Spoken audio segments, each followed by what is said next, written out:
வணக்கம் குழந்தைங்களா. இன்னைக்கு நாம ஊராட்சி ஒன்றிய நடுநிலைப்பள்ளி முடிக்கரை காளையார் கோயில் வட்டாரம் சிவகங்கை மாவட்டத்துல தான் இருக்கோம். இன்னைக்கு நாம இந்த பள்ளிக்கு வரும்போது நம்முடைய தமிழக அரசும் நம்முடைய பள்ளிக்கல்வித்துறையும் இணைந்து செயல்படுத்துற வாசிப்பு இயக்க புத்தகத்தை பத்தி தான் இவங்களுக்கு சொல்ல வந்தோம். இந்த வாசிப்பு இயக்க புத்தகத்துல இன்னைக்கு நாம வாசிக்க போற புத்தகம் பிஸ்கட்டின் கவலை. என்ன புத்தகம்? பிஸ்கட்டின் கவலை. ஏன் வாசிக்கணும் அப்படின்னா, புத்தகமும் கதவும் ஒன்றே, இரண்டையும் நீங்கள் திறந்தால் வேறு ஒரு உலகிற்கு செல்வீர்கள் அப்படிங்கிற ஒரு கொட்டேஷனோட இந்த புத்தகம் எழுதியிருக்கு.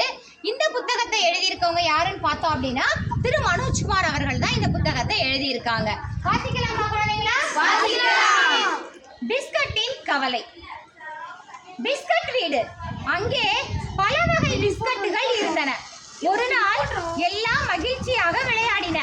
ஆனால் ஒரு பிஸ்கட் மட்டும் கவலையாக இருந்தது. ஏன் கவலையா இருக்க? அந்த பிஸ்கட்டின் அம்மா கேட்டது. சிறுவர்கள் மற்ற பிஸ்கட்டுகளை ஆசையா வாங்கி சாப்பிடுறாங்க, என்னை யாரும் சாப்பிடுவது இல்லை, அதுதான் எனக்கு கவலை என்றது பிஸ்கட். மற்ற பிஸ்கட் எல்லாம் இனிப்பா இருக்குது, உன்னிடம் இனிப்பு இல்லை, அதுதான் காரணம், அம்மா பிஸ்கட் சொன்னது. நான் எப்படி இனிப்பாக மாறுவது? பிஸ்கட் கேட்டது. உன்மேல் சர்க்கரை பாகு தடவ வேண்டும், பிறகு நீயும் இனிப்பாய் மாறிவிடுவாய், அம்மா பிஸ்கட் சொன்னது. சர்க்கரை பாகு எங்கே இருக்கும்? பிஸ்கட் கேட்டது. அது கரும்பில் இருக்கும் என்றது அம்மா. கரும்பு எங்கே இருக்கும்? கரும்பு தோட்டத்துல இருக்கும். கரும்பு எங்கே இருக்கும்? கரும்பு தோட்டத்துல. மறுநாள் கரும்பு தோட்டத்தை தேடி போனது பிஸ்கட். ஆனால் போக வழி தெரியவில்லை. வழியில் ஒரு எலி வந்தது. எலியே எலியே, கரும்பு தோட்டம் போக வழி சொல்லு, பிஸ்கட் கேட்டது. என் வண்டி சக்கரம் உடைத்து விட்டது, நீ சக்கரமாக இரு, நான் வழி சொல்றேன் என்றது எலி. பிஸ்கட் வண்டி சக்கரமாக மாறியது. எலி வண்டியை இழுத்து சென்றது. எலி ஊர் போய் சேர்ந்தது. ரொம்ப நன்றி, இதே வழியில் போ, அங்கே ஒரு வீடு இருக்கும், வீட்டுக்கு முன்னால் ஒரு குரங்கு இருக்கும், அது வழி சொல்லும், எலி சொன்னது. பிஸ்கட் அந்த வீட்டுக்கு சென்றது. அங்கே ஒரு குரங்கு இருந்தது. பிஸ்கட் குரங்கிடம் வழி கேட்டது. என் குட்டிக்கு நிலாவை காட்டி சோறு ஊட்டுவேன், இப்போது பகல் நிலா இல்லை, நீ நிலா போல் நீ, நான் வழி சொல்றேன் என்றது அம்மா குரங்கு. பிஸ்கட் வீட்டு கூரை மேல் ஏறியது. நிலா போல் நின்றது. குட்டி குரங்கு அதை பார்த்து சோர்த்துச்சது.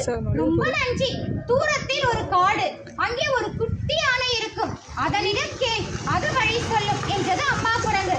பிஸ்கட் காட்டுக்கு சென்றது. குட்டி யானையிடம் வழி கேட்டது. எனக்கு பொட்டு வைக்க ஆசை, நீ சிறிது நேரம் பொட்டாக இரு, வழி சொல்கிறேன் என்றது குட்டி யானை. உடனே பிஸ்கட் யானை மீது ஏறியது. நெற்றியில் பொட்டு போல ஒட்டி கொண்டது. குட்டி யானைக்கு மகிழ்ச்சி. ஒரு குளக்கரைக்கு போனது. பிஸ்கட்டை இறக்கி விட்டது. ரொம்ப நன்றி, அந்த ஓடக்கார முயலிடம் போய் கேள், அது வழி சொல்லும் என்றது குட்டி யானை. பிஸ்கட் முயலிடம் வழி கேட்டது. என் ஓடம் உடைந்து விட்டது, என்னை அக்கறையில் கொண்டு விடு, வழி சொல்கிறேன் என்றது ஓடக்கார முயல். உடனே பிஸ்கட் குளத்தில் மிதந்தது. ஓடம் போல ஆனது. அதில் முயல் துடுப்பு போட்டது. அக்கறைக்கு சென்றது. ரொம்ப நன்றி, அதோ ஒரு குடிசை, அங்கே ஒரு பாட்டி இருப்பார், அவரிடம் கேள், வழி சொல்வார் என்றது முயல். பிஸ்கட் குடிசைக்கு போனது. அங்கே பாட்டி கருப்பட்டி முறுக்கு சுட்டுக் கொண்டிருந்தார். அவர் கரண்டி உடைந்து விட்டது. பிஸ்கட் பாட்டியிடம் வழி கேட்டது. என் கரண்டி உடைந்து விட்டது, கருப்பட்டி முறுக்கை சுட்டுக் கொடு, நான் உன்னை கருப்பு தோட்டத்துக்கு கூட்டி போகிறேன் என்றார் பாட்டி. பிஸ்கட் சரி என்றது. பாட்டி ஒரு இரும்பு குச்சியை எடுத்தார். அதன் நுனியில் பிஸ்கட்டை மாட்டினார். பிஸ்கட் கரண்டியானது. கரண்டியால் கருப்பட்டி முறுக்கை கிளறினார். அப்பொழுது பிஸ்கட்டின் நாக்கு லேசாக இனித்தது. பாட்டி இன்னும் நன்றாக கிளறினார். பிஸ்கட் உடம்பு முழுக்க நன்றாக இனித்தது. பிஸ்கட்டுக்கு மகிழ்ச்சி. ஆகா, நான் இனிப்பாகி விட்டேன் என்றது. சட்டைக்குள் உள்ளே ஆட்டம் போட்டது. பாட்டி பிஸ்கட்டுக்கு நன்றி சொன்னார். வா, கரும்பு தோட்டத்துக்கு போகலாம் என்றார். வேண்டாம், நான் இனிப்பாகி விட்டேன் என்றது பிஸ்கட். மகிழ்ச்சியோடு வீட்டுக்கு ஓடியது. கரும்பு தோட்டத்துக்கு போகாமல் பிஸ்கட் இனிப்பாக மாறியது எப்படி? உங்களுக்கு அந்த ரகசியம் தெரியுமா? அப்படிங்கிறதோட இதை முடிச்சிருக்காங்க. இன்னைக்கு நாம வாசிச்ச புத்தகம் பிஸ்கட்டின் கவலை. இதே மாதிரியான நிறைய வாசிப்பியக்க புத்தகங்களை நீங்க தினந்தோறும் வாசிக்கணும். வாசிக்கிறாங்க குழந்தைங்களா? எனவே அரசு பள்ளி மாணவர்கள் அனைவரும் தினந்தோறும் புத்தகங்களை வாசிப்பு திறனை மேம்படுத்திக்கங்க. வணக்கம் குழந்தைகளே.